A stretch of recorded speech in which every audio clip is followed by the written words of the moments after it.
Welcome to Wisdom Trek with Gramps. Wisdom is the final frontier in gaining true knowledge. Our mission is to create a legacy of wisdom, to seek out discernment and insights, to boldly grow where few have chosen to grow before.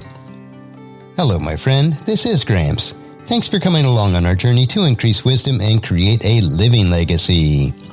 Today is day 1557 of our trek, and it is time for our snippet of wisdom, which includes an inspirational quote along with some wise words from Gramps for today's trek.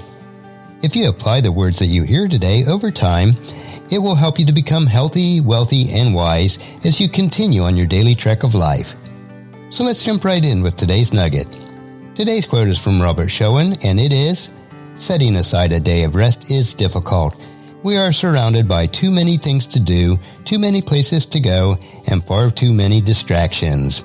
What would it be like if we could ignore these distractions and spend an entire day every week with our family and friends and our spiritual thoughts?" An answer to this hypothetical question appears in the Talmud, which tells us that the world would be redeemed if everyone observed only 2 consecutive Sabbaths. So today's snippet is a day of rest. This quote does convict me, as I'm sure it does for many of you. I do struggle to set aside an entire day per week to rest and relax. Even Sunday, when we do set a time aside for worship and fellowship, the remainder of the day is usually filled with chores around the house or duties related to the work that I'm trying to catch up on. I understand in my heart that life would go on, and I would complete all that is needed to be done on the other 6 days of the week. Still, in my mind and my inner drive seems to automatically take control to distract me from a day to rest, relax, and recharge my body, mind, and soul. Habits are so difficult to break, even when they are socially acceptable as noble habits. Will you join me during this year and make a more conscious effort to set aside 1 day per week for rest? If we don't purposely do so, then we will continue to fall into the routines which we are comfortable. God set the example at creation in Genesis chapter 2, verse 2. On the 7th day, God finished his work of creation, so he rested from all his work. Fortunately, we are not under the strict laws that God set for the Israelite nation in the first 5 books of the Old Testament referred to as the Talmud. The penalty for not observing the Sabbath was severe. Even for the nation of Israel, the Sabbath rest found in the law was pointing both to the rest which would be found in the Promised Land and our future rest in God. Today, our rest is to be found in our relationship with God through Jesus Christ. The book of Hebrews in chapters 3 and 4 is the best description of this rest. Let me read Hebrews chapter 4, verses 6 through 11. "So God's rest is there for people to enter, but those who first heard this good news failed to enter because they disobeyed God.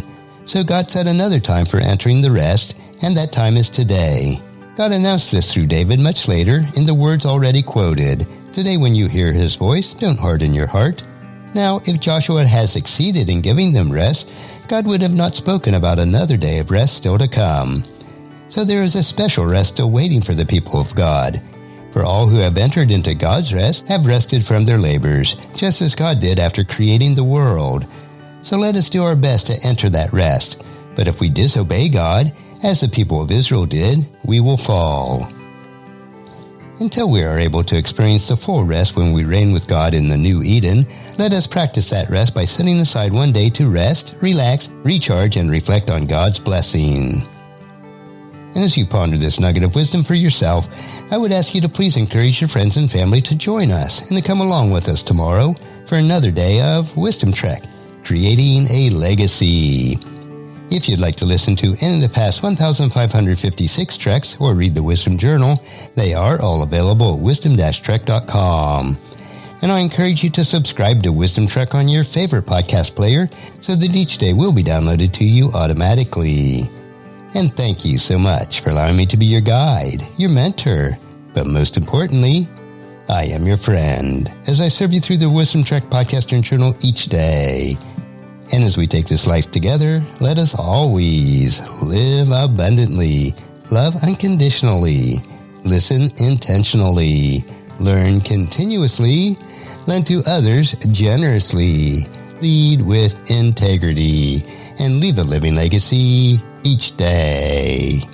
I am Guthrie Chamberlain, reminding you to keep moving forward Enjoy your journey, and then create a great day every day. See you tomorrow for more daily wisdom.